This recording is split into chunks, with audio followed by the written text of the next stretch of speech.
አቶ ተስፋዬ ግርማን አስወገደው። በጣም ያሳዝናል በእውነት። እንግዲህ ግርማ ትናንትና አቶ ተስፋዬን ያገተው እሱ ነበረ። ልጁ ቢወጣ ቢወርድ ምንም ፍንጭ አላገኘም።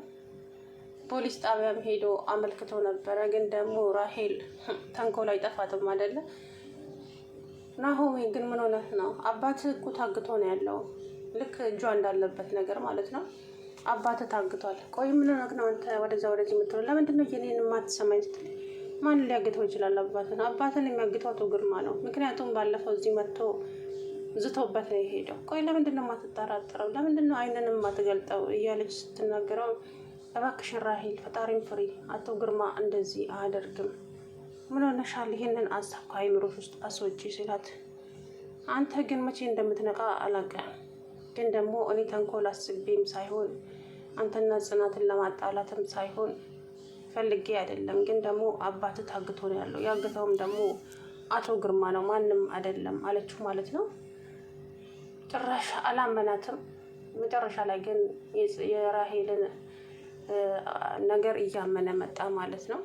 ከዛም አቶ ተስፋዬ ግርማ ጽናት ጋር ደውሎ አታስቢ የኔ ልጅ ደህና ነኝ እመጣለሁ። እናም አሁን በቅርቡ ድርጅቴን አስመልሳለሁ። አባቴ እባክህና ወደ ቤት፣ ድርጅቱ ምነው የሚቅርብኝ፣ እኔ አንተን ብቻ ደህና ሁንልኝ፣ ና እና ተመለስ ወደ ቤቴ፣ ግድ የለሽም እመኚኝ፣ ድርጅቴን አስመልሳለሁ በዚህ 2 ቀን እያለ እንግዲህ ግርማን ያገጥማሉ። ተስፋዬን ያገጠው እሱ መሆኑን ነገራት። ከዛም ጽናት እንግዲህ ባቢን በምን አይኗት ይኸው አፈረች ማለት ነው። እንግዲህ መደበቅ ጀመረች። ባቢም ደግሞ ጋሽ ግርማ ይሄንን ካረገ እውነት ሰው እኔ እንጃ ማንን እንደማምን አላቅም እያለ እንግዲህ ብቻውን እያወራ ይገኛል። አቶ ግርማ እንግዲህ ሰውየውን አግቶት፣ ሰውየው እጁን የታሰረ አስመስሎ ግን አልታሰረም። እጁን እግሩን ብቻ ነበረ በጨርቅ ሸብ ያደረገው።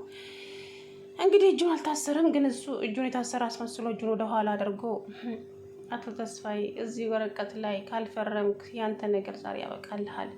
በጭራሽ አላደርገውም። ይሄንን ሀብት እኔ በገዛ ላቢ ገንዘቤ ነው የገዛሁት።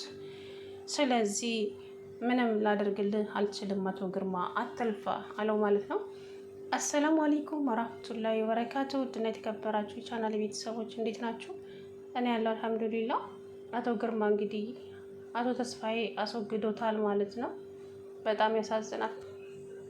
ምክንያቱም እዚህ ወረቀት ላይ ካልፈረምክልኝ ድርጅቴ የራሴ ካልሆነ ያንተ ነገር ዛሬ ያበቃልሃል እያለ ሲዝትበት እንግዲህ አቶ ግርማ አቶ ተስፋዬ ደግሞ በጭራሽ እኔ ወደ ድህነቴ መመለስ አልፈልግም፣ በጭራሽ አላደርገውም፣ አልፈረመውም።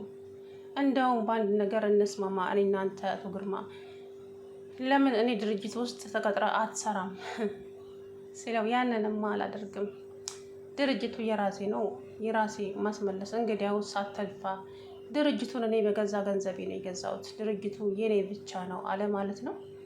ስለዚህ ቆይ አንተ ከየት አምጥተህ ነው ይሄ ሁሉ ገንዘብ ድርጅቱን ልትገዛ የቻልከው ሲለው፣ እኔ ድርጅቱን የገዛሁት መሬት ገጠር ነበረኝ፣ መሬቴን ሽጬ ነው የገዛሁት።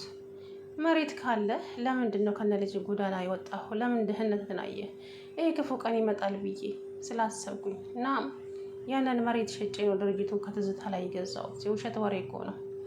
አይ ይሄንን ላምንህ አልችልም። ስለዚህ አሁን እዚህ ወረቀት ላይ ትፈርማለህ አትፈርምም ሲለው፣ በጭራሽ አላደርገውም። ድርጅቱ እኮ የራሴ ቢሆንም እንደ ማናጀር ሆነ ራሴ ተቀጥረ እዛ ውስጥ መስራት ትችላለህ እንደ ልብ ካለው ማለት ነው አቶ ግርማ ተስፋዬ። በጭራሽ አላደርገውም። ከፈለግ ከአንተ ተቀጥረ መስራት ትችላለህ እንጂ እኔ ወደ ድህነቴ መመለስ አልፈልግም ሲለው፣ እንግዲያውስ አለና አቶ ግርማ ወረቀቱን ወንበር ላይ ጣል አደረገና ፊቱን ወደዛ አዞረ። ከዛም አቶ ተስፋዬ እጁን አልታሰረም ነበረ። እጁን ወደፊት አዙሮ እግሩን ፈታና አቶ ግርማ ዞር ሲል ጉሮሮውን አነቀው ተስፋዬ ማለት ነው። ግርማም እንግዲህ ሽጉጡን ላጥ አደረገና ልቡ ላይ ነው የያዘበት ተስፋዬ ላይ። አቶ ተስፋዬ ናቸው የተመቱት ይመስለኛል ሳስበው። አቶ ተስፋዬ ናቸው የተመቱት፣ ምክንያቱም በእሳቸው በኩል ነው ደም የፈሰሰው። ስለዚህ አቶ ተስፋዬ ከሞተ አስባችሁታል? ጽናትና ባቢ አላቅም ማለት አሁን ድርጅቱም አልተመለሰም። ምክንያቱም አቶ ተስፋዬ ከሞቱ ድርጅቱም አልተመለሰለትም ለግርማ። አስባችሁታል? እንደገና ደግሞ ወንጀለኛ ሰው አጥፍቶ ተብሎ እስር ቤት ይገባል ይህ ሰውዬ። ይሄ ነው እንግዲህ መዘዝ ማለት አስባችሁታል? አሁን ድርጅቱ እንኳን ቢያስመልስና ሰውየው ቢሞት እሺ፣ ግን አቶ ተስፋዬ ወረቀቱ ላይ ሳይፈርም ነው የሞተው።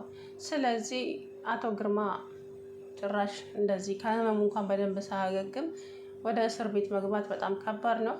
እንግዲህ ባቢ የድርጅቱ ባለቤት ይሆናል። አስባችሁታል? ጽናትስ ምን ይውጥሽ ይሆን? መቼም የነፍሰ ገዳይ ልጅ ጋራ አባቱን የገደለበትን ልጅ አብሯት አይኖርም ብዬ አስባለሁኝ ባቢ። እና አቶ ተስፋዬ እንደኔ መሞት የለበትም። ምክንያቱም ድህነት ያን ወደ ድህነቱ ተመልሶ ያንን ድህነት እንዲያየው ፈልጌ ነበረ እኔ ማለት ነው። ምክንያቱም ድህነት ምን እንደሆነ አውቃለሁ። በቃ በጣም ሲኩራራ አያችሁት። በቃ እዛ ወንበር ላይ ቁጭ ብሎ አሳሳቁ ምናምን ነገር ልክ እሱ በላቡ ለፍቶ የገነባው አስመስሎ ድርጅቱን እዛ ውስጥ ጽዳት ሰራተኛ አድርጎ የቀጥሮ ሲያሰራት ልጅቷን ሲያሰቃያት ያልታደልሽ እንዴት አደርሽ አለ። ግን ደግሞ ተመልሳ ልጅቱ አሁንም ችግር ውስጥ ገብታለች። አባቷ የሰው ነፍስ አጥፍቷል። ታዲያ ጽናት ምን ይወጣታል? አሁን ራሄል ደስታዋን አትችልም። ራሄል በጣም ነው ደስተኛ የምትሆነው፣ ምክንያቱም ድርጅቱ የባቢ ነው የሚሆነው። ስለዚህ ራሄል ደግሞ ባቢን ታጠምደዋለች። ምክንያቱም መቼም ከጽናት ጋር ሊኖር አይችልም አባቱን ገሎበት ሰውየው። ስለዚህ ራሄል ተሳካላት እንጃ ብቻ። ግን አቶ ተስፋዬ መሞት የለበትም፣ በጭራሽ መሞት የለበትም። በእውነት አቶ ተስፋዬ ከሞተ ነገሮች ሁሉ ይበለሻሻሉ።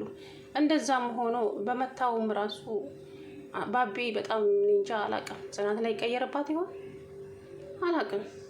እንግዲህ ከባድ ነው በእውነት። እና አቶ ግርማ እንግዲህ ከሁለት የወደቀ ዛፍ ሆኗል።